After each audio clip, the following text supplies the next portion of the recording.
Le 1er février 2011, le décret numéro 2011/019 du chef de l'État portait création de la mission de régulation des approvisionnements des produits de grande consommation, MIRAP. Cette entité se veut une structure d'alerte, d'achat, d'importation et de stockage des produits de grande consommation en vue d'un approvisionnement du marché dans les meilleures conditions. Ceci était une réponse aux émeutes contre la vie chère de 2008, qualifiées par les médias d'émeutes de la faim. Étant un établissement de type particulier, spécialement chargé de la lutte contre la surchauffe des prix de produits de grande consommation, il apparaît que la MIRAP est investie en particulier de lourdes responsabilités relatives au bien-être des Camerounais. Depuis sa création, la MIRAP s'est imposée dans le quotidien des populations à travers les marchés témoins périodiques et les marchés forains. En synergie avec les associations de producteurs, de nombreux partenaires économiques et sociaux, elle tente tant bien que mal de réussir ses objectifs. D'après les responsables de la MIRAP, ces opérations ont contribué à réduire efficacement et de manière considérable les pénuries et inflations dans leur plus simple expression. Malheureusement, quand on évoque les marchés périodiques de la MIRAP, tout n'est pas rose. Outre les consommateurs qui se plaignent parfois des prix très élevés, il y a aussi un revers de la médaille. Les Bayam Selam y voient en effet une concurrence déloyale.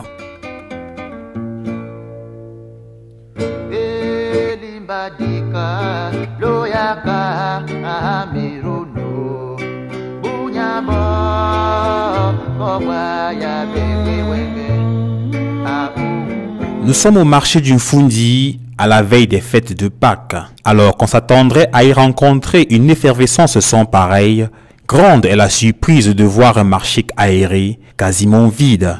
Les clients ne se bousculent pas, pour le grand désarroi des revendeuses, seules avec leurs marchandises. Pour ces femmes, le responsable de leur malheur n'est autre que la MIRAP, avec l'instauration des marchés périodiques. Nous souffrons ici que le marché du plantain se trouve dans tous les carrefours maintenant. Le gouvernement nous combat. Nous sommes au marché, on paie les impôts, on paie le ticket, tous les jours les droits de place. Pour décharger, pour que la voiture entre dans le marché, il faut payer d'abord l'entrée du marché. Maintenant, quand tu décharges, tu payes encore les droits. Mais tu passes toute la journée au marché, tu ne vois aucun client.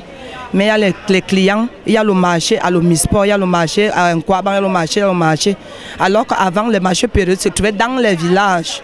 C'est dans les villages qu'on doit trouver les marchés périodiques pour que nous, les détenus de Yaoundé, on passe se ravitailler là-bas et venir vendre au marché.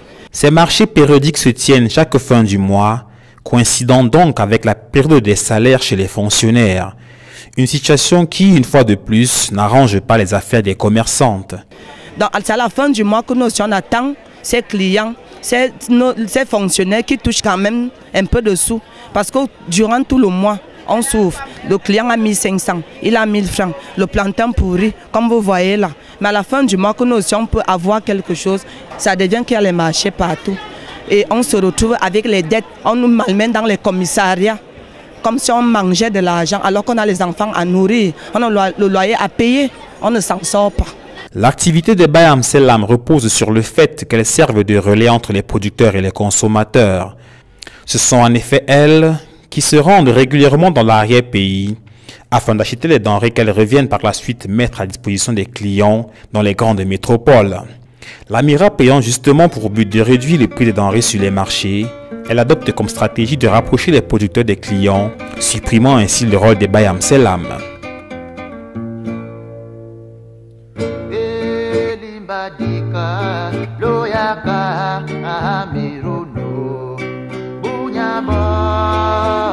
Ici, sur le site du marché périodique d'Omnisport à Yaoundé, il y a foule comme chaque fin de mois. Elles sont nombreuses ces ménagères qui viennent ici dans l'espoir de faire de bonnes affaires et repartir avec un panier bien garni. Plantain, macabo, viande, il y en a véritablement pour tous les goûts. On pourrait croire que toutes les bourses trouvent leur compte et pourtant, là aussi, malgré l'arrivage à Friolan, le marché est tout aussi difficile. Les producteurs se montrent bien plus ardus en commerce que les Bayam Selam. Les prix, vraiment, c'est un peu abordable, un peu. Mais vraiment, la maman est en train de m'expliquer que vraiment c'est difficile maintenant pour le plantain. Parce que ce n'est pas le moment du plantain. Mais ça va, ça va. On peut se battre, comme toujours. Ah oui, on peut se battre. Je suis venu chercher le plantain, le régime de plantain et le macabo. Mais je vois que j'ai trouvé que le macabo est plus cher. C'est cher, il n'y en a même pas. Et le plantain aussi, vraiment, les prix ne sont pas abordables. Une situation surprenante quand on sait que du côté de la MIRAP, on a su que tout est mis en œuvre pour que les prix restent les plus abordables possibles. Je veux d'abord faire un feedback, c'est-à-dire monter d'abord à l'origine. Pourquoi la MIRAP a été créée? La MIRAP a été créée à partir des émeutes de 2008, quand les démunis, c'est-à-dire la population, sont descendus dans les rues pour dire que ça n'allait pas au Cameroun.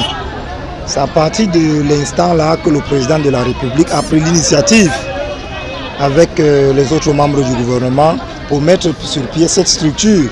Et cette structure a été mise sur pied en 2011. Pourquoi? Donc il y a un objectif primordial, la lutte contre la vie chère. Et de ce fait, on a fait une sensibilisation, la descente sur le terrain. Tous ces opérateurs que vous voyez ici, ce ne sont pas des Bayam Salam, ce sont des producteurs. Donc ils viennent avec leurs produits et la MIRAP subventionne, c'est-à-dire le coût de transport et bien d'autres. Voilà comment ces opérateurs sont toujours motivés à venir et le prix est toujours abordable. Quand vous voyez l'affluence, ça veut dire que le prix est abordable. Et beaucoup de gens confondent la MIRAP à d'autres organisations, c'est-à-dire le groupe de Bayam Salam qui font de part et d'autre le marché dans certains quartiers, on confond à la MIRAP. Nous sommes là. Sur le chapiteau, il y a même le logo de la MIRAP et bien d'autres. Et ces opérateurs sont encadrés, sont sous le chapiteau. Le son de cloche provenant des producteurs sur le site est quelque peu différent, notamment quand on leur pose la question de savoir pourquoi les prix sont élevés. Ceci est encore plus intriguant car ces commerçants des marchés périodiques soulèvent les mêmes problèmes que les Bayam Salam et plus encore pour expliquer justement la cherté de leurs marchandises. Il y a trop de difficultés. Je te dis que vraiment pour avoir la voiture, les voitures ne sont pas assez nombreuses chez nous. On prend tout d'abord la moto parce que les champs sont loin. On ne travaille pas autour du village. Pour trouver la nourriture, tu pars loin en brousse. Quand tu arrives, tu prends tout d'abord la moto. La moto transporte tous ces plantains et te laisse à la destination. Là où tu peux prendre le car. Et le car est cher pour arriver ici à Yaoundé. Je fais comment, papa? Quand je suis arrivé, la MIRAP vient, ils nous donnent les papiers ici. Ce sont eux qui nous calibrent la marchandise. Est-ce que j'amène le papier au village pour écrire? Ce sont eux-mêmes qui écrivent ces papiers. Je fais comment? Et comme elles disent que nous vendons cher, c'est parce que nous aussi on paie le transport au village avant d'arriver à la destination. Là où le car me prend, je paie la moto du champ. Quand je sors au champ, je paie la moto pour arriver là où la voiture peut me prendre. En arrivant ici, la MIRAP ne nous paye pas le transport. Quand ils nous payent le transport, on laisse les prix abordables. Je fais comment? Quand je taxe, c'est eux-mêmes qui m'ont donné les prix. Si ce n'est pas moi, elles discutent encore. Ce n'est pas moi qui ai taxé les prix ici. On m'a donné les papiers ici, 3500. Quand je dis qu'elle paie 3500, elle discute encore. Je fais comment, papa? Si j'étais à Essoir, j'allais taxer 4000 ou 4500. Je prends comme ils m'ont dit de prendre à 3500. Ce n'est pas moi qui avait écrit, qui a mis le papier. Ce sont eux-mêmes qui mettent leurs papiers.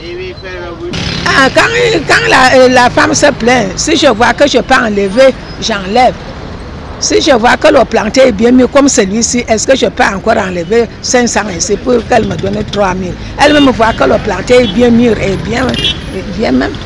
Je fais comment, papa? Une vieille femme comme moi regarde à mon âge, je me débrouille. Il est à la rentrée, on prépare maintenant la rentrée scolaire, je fais comment? Les problèmes de transport des marchandises régulièrement évoqués par les Bayam Salam sont donc réels, vu que les producteurs eux-mêmes y sont confrontés quand ils essayent de venir revendre leurs produits. Mais l'information la plus saisissante est certainement que c'est la MIRAP elle-même qui fixe ses prix. Au final, ceci n'arrange ni les producteurs ni les consommateurs. Et au passage, ils envoient les Bayamselam au chômage. Pourtant, ces prix semblent méticuleusement définis. Justement, par rapport à la grille de prix, nous avons la responsable, c'est-à-dire le directeur chargé de la prospection. À la veille de marché des MTP, nous, avec le coordonnateur, on fait juste une descente sur le terrain. On fait la préparation, on tient maintenant une réunion préparative par rapport à la tenue du marché MTP. On descend donc sur le marché, on essaie un peu de voir le prix, et quand on voit le prix, au niveau de la MIRAP, on réduit donc le prix. Au moins le prix s'est réduit au moins de 10%, 15%. C'est en fonction de la matière. Nous avons par exemple la viande de bœuf. Au marché, quand le prix est à 2800, 2900 avec hausse, sans hausse, chez nous à la MIRAP c'est 2400 sans hausse. Donc il y a au moins l'intervalle de 500 francs pour le prix. Donc, et même sur le plantain, nous avons la grille arrêtée, le barème de plantain à la MIRAP, c'est 3500, le plus gros régime. Or au marché, on peut le trouver à 4000, à 5000, à 6000. Pour les consommateurs, les marchés périodiques semblent jusqu'à présent être le meilleur moyen de s'approvisionner. Même si au fond la différence n'est pas évidente que cela. Les revendeuses des marchés conventionnels pour leur part ne peuvent pas échapper à l'avalanche de problèmes auxquels elles doivent faire face, ne pouvant pas écouler leurs marchandises.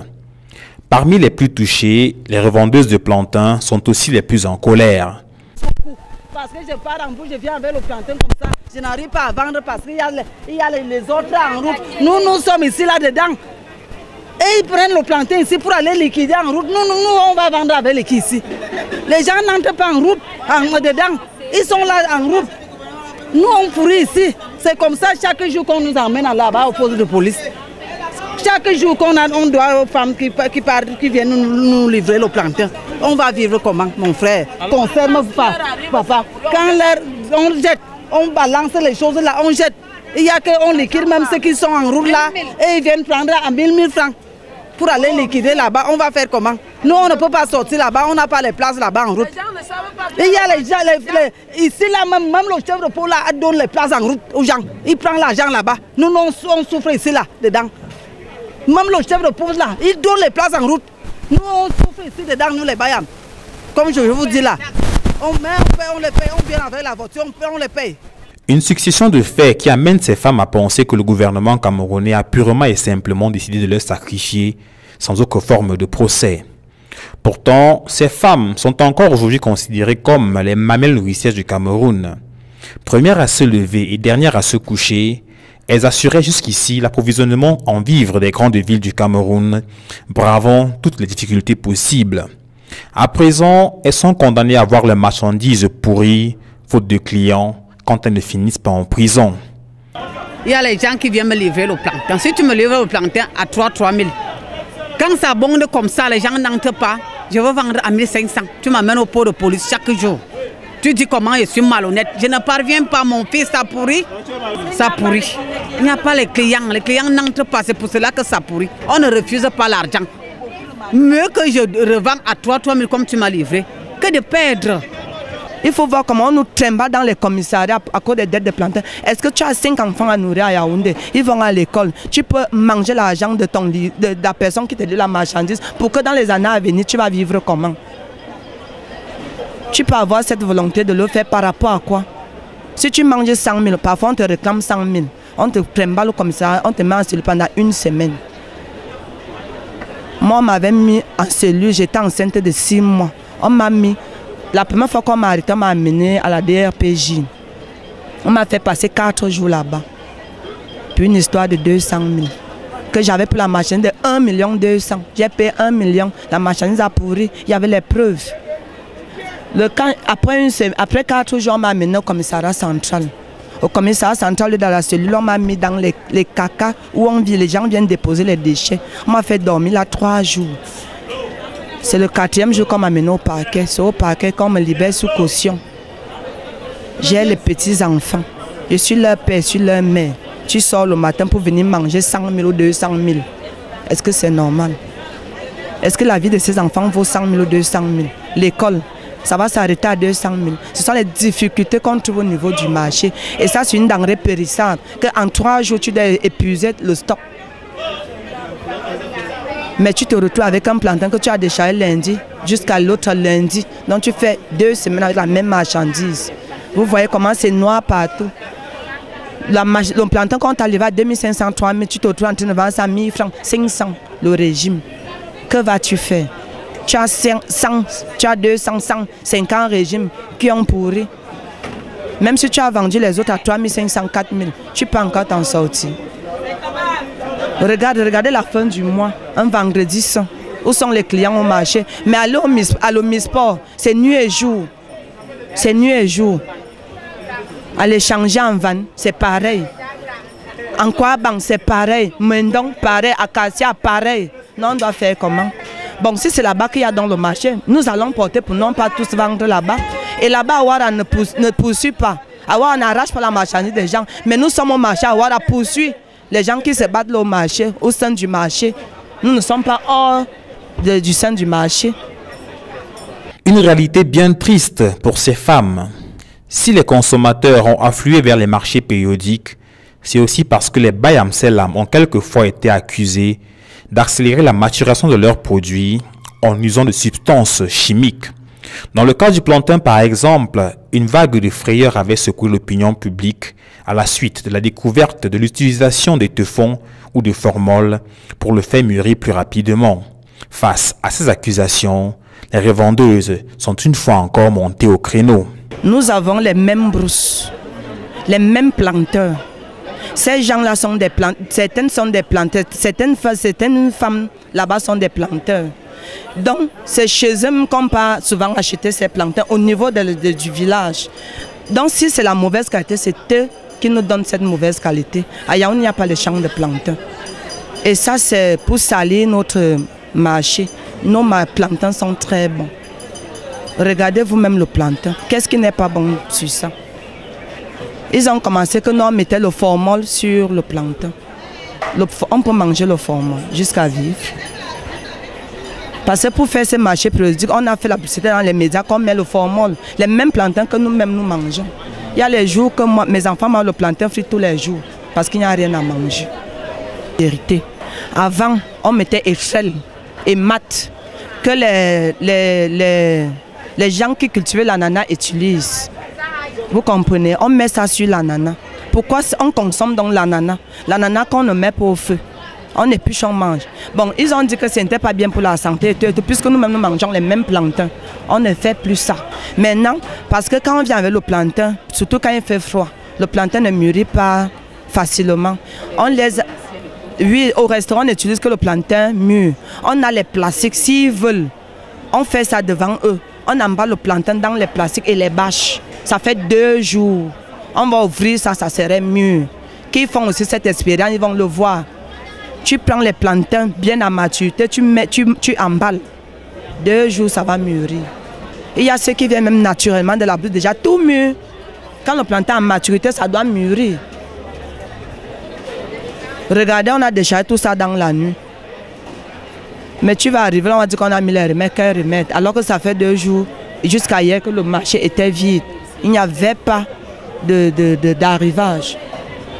Et le remède qu'on a mis sur le plantain, c'est Ekrel. On a mis ça avant. Ça fait même 2 ans qu'on n'utilise plus ça. Parce que même nous-mêmes, nous mangeons ça. Donc si ça tue, nous, on va d'abord mourir. On ne peut pas tuer les gens, on n'est pas là pour tuer les gens. Donc si Ekrel est un mauvais remède, qu'on enlève ça du marché et qu'on ne mette plus ça sur l'ananas, et même l'orange qui vient du Nigeria, même la banane, et ils utilisent toujours. Voilà l'orange qui sort du Nigeria, voilà les crêles sur ça. Mais ils laissent ça entrer dans le pays, et pourtant que ça tue. Tout ça, c'est parce que nous, on doit mourir. Nous sommes les mères de famille, on a les enfants à nourrir. On ne s'en sort pas. D'un côté, on a une entité chargée d'améliorer les conditions de vie des Camerounais. De l'autre, on a des Camerounaises qui voient leur source de revenus mise en difficulté. Difficile donc de dire qui a raison ou tort dans ces faits qui, un jour ou l'autre, ont tous revêtu les faits de la réalité. Pour les Bayam Selam, il est tout de même possible de mettre de l'eau dans leur vin en limitant les zones d'influence des marchés périodiques. Et nous, on veut que tout le monde doit entrer dedans. Quand tout le monde est dedans, les clients vont venir, les clients entrent partout. Mais quand il y a quelqu'un vient avec une quantité de plantes comme ça, il décharge, il finit de vendre en route. Alors que moi, j'ai ce régime dans l'hangar, je n'arrive pas à vendre. Non, on ne sait pas. Non, on fait comment? Nous sommes les prisonniers. Tout le marché c'est en route. Tu viens comme depuis le matin, même pas encore vendu 5 francs. Depuis le matin, même pas en ce régime. Alors que les gens qui veulent vendre plus de 10, 15, 50 régimes. On veut que tout le monde doit entrer dedans. Tout le monde doit entrer dedans. C'est ça qu'on veut. Quand nous sommes dedans, les clients vont entrer, vont venir nous trouver sur place. Pas que les autres sont en route, les autres sont dedans. Nous, les gens qui sont dans ce sont les gens là qui souffrent. Pour changer, il faut que le gouvernement arrête ces marchés périodiques au niveau de Yaoundé. Que les marchés périodiques se retrouvent dans les villages. Oui, à ça, tu vas voir un marché périodique chaque jeudi.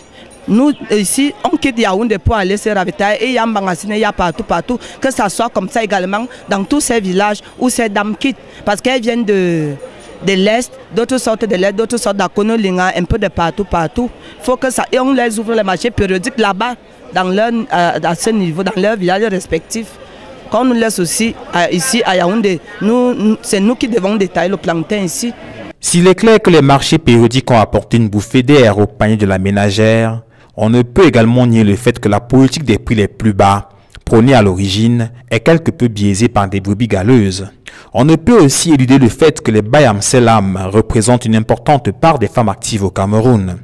L'idéal aujourd'hui serait encore que les différentes parties puissent tenir compte des réalités des uns et des autres.